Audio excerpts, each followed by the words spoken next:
السلام علیکم ناظرین، گرد و پیش رضی کے ساتھ اور آج فادرز ڈے کے موقع پر میں آپ کو ایک مضمون سنا رہا ہوں اپنی کتاب رفتگان ملتان میں سے، اور یہ اس مضمون کا عنوان ہے پہلا جنازہ۔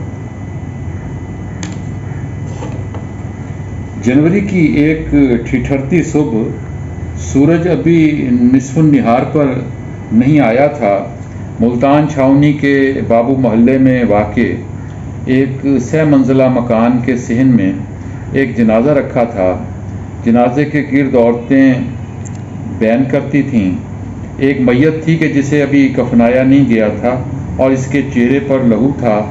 چیخ و پکار تھی اور آہ و بکا تھی۔ عورتوں کے دل خراش بیان تھے۔ پورے محلے کی عورتیں صحن میں جمع ہو کر جوان موت پر آنسو بہا رہی تھیں۔ اس گھر میں 3 سال کے دوران یہ دوسری جوان موت تھی۔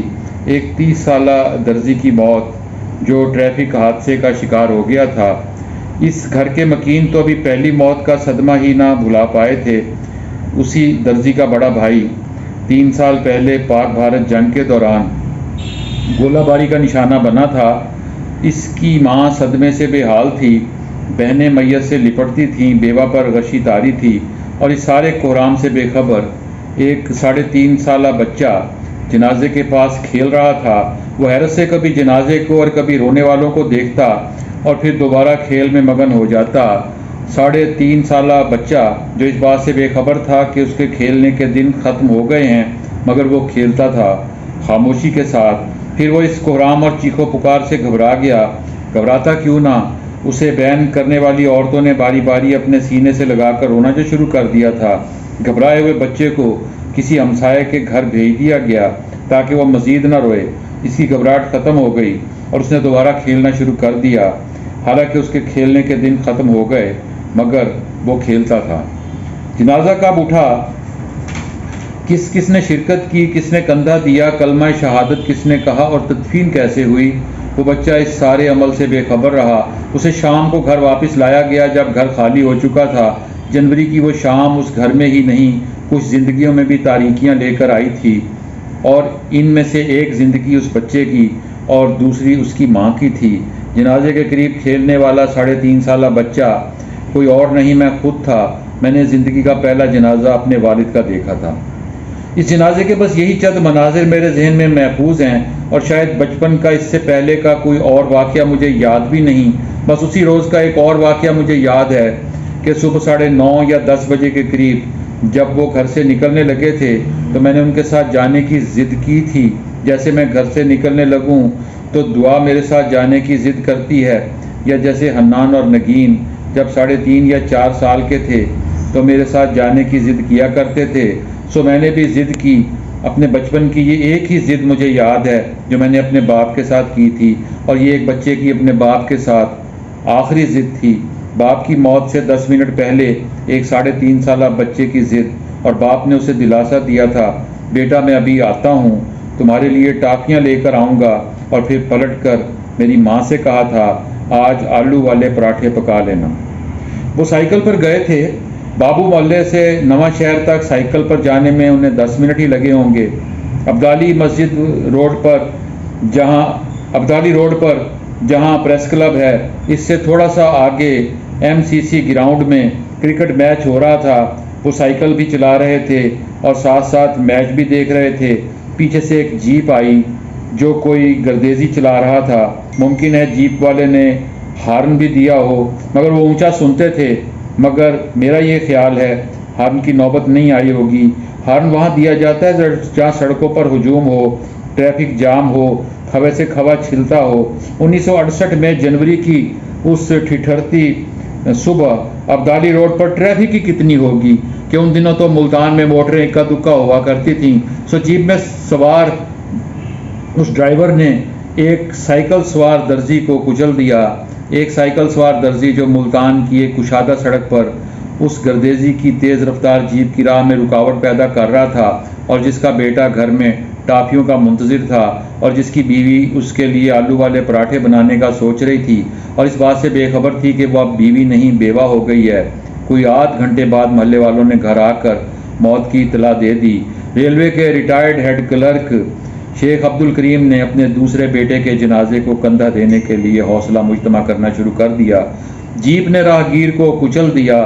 30 سالہ شیخ ذکاء الدین کی موت کی سنگل کالمی خبر 9 جنوری کے اخبارات کے صفحہ آخر پر ان کی نعش کی تصویر کے ساتھ شائع ہوئی۔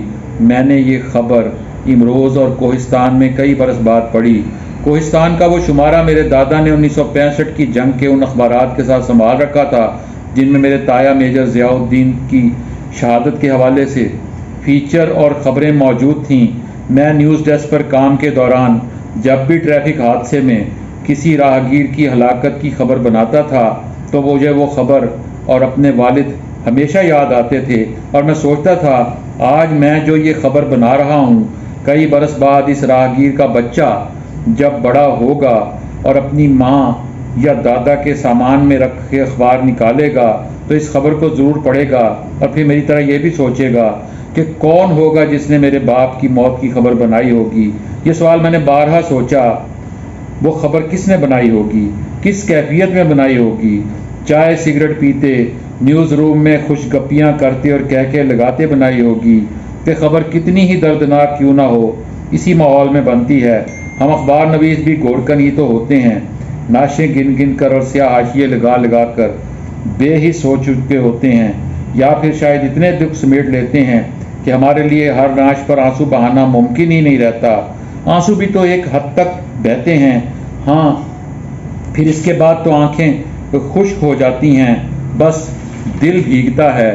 تو پھر میں سوچتا ہوں جس نے بھی یہ خبر بنائی ہوگی، کیا اس نے یہ سوچا ہوگا کہ وہ جو یہ غیر اہم خبر بنا رہا ہے یہ ایک 3.5 سالہ بچے کے لیے کتنی اہم ہوگی؟ اتنی اہم کہ وہ برسوں بعد جب بھی کسی لائبریری میں اخبارات کی فائلیں دیکھے گا تو ان میں سے جنوری 1968 کی فائل ضرور تلاش کرے گا، اور ہر بار اپنے باپ کی موت کی خبر اور لاش کی تصویر اس طرح دیکھے گا جیسے یہ حادثہ ابھی اسی لمحے ہوا ہو۔ ساتھ جانے کی ضد، ٹافیوں کا وعدہ، آلو والے پراٹھے اور چارپائی پر پڑی میت اپنے والد کے حوالے سے، بس یہی چند یادیں میرے ذہن میں نقش ہیں۔ 3.5 سالہ بچہ اس سے زیادہ یاد بھی کیا رکھ سکتا تھا؟ ان کی آواز کیسی تھی، قد کتنا تھا، میں انہیں کیسے پکارتا تھا، ابو کہتا تھا، ابا جی، یا ابا جان کہتا تھا، مجھے کچھ یاد نہیں۔ میں نے ان کی تصویروں اور اپنی ماں کی یادوں کی مدد سے جانا۔ تعلیم ان کی واجبی سی تھی، قلمی دوستی، ڈاک ٹکٹ جمع کرنا، فوٹوگرافی اور سیاحت ان کے محبوب مشغلے تھے۔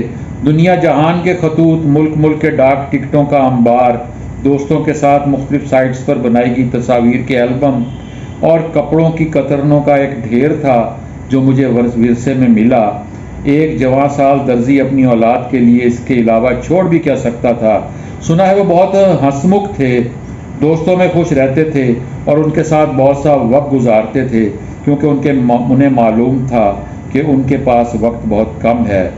حسن پروانہ قبرستان میں ایک قبر پر ان کے نام کا کتبہ ہے۔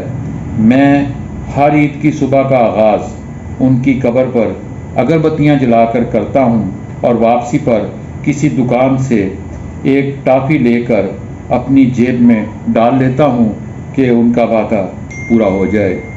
یہ مضمون میں نے ناظرین کرام نومبر 2006 میں تحریر کیا تھا، اور یہ میری کتاب رفتگان ملتان کا پہلا مضمون ہے، اور آج فادرز ڈے کے حوالے سے میں نے سوچا کہ یہ مضمون آپ کی نظر کروں۔ اپنا بہت سا خیال رکھیے گا، اس کے بارے میں آپ کی رائے کا مجھے انتظار رہے گا۔ گرد و پیش رضی کے ساتھ اس چینل کو سبسکرائب کریں اور بیل آئیکن کو کلک کریں۔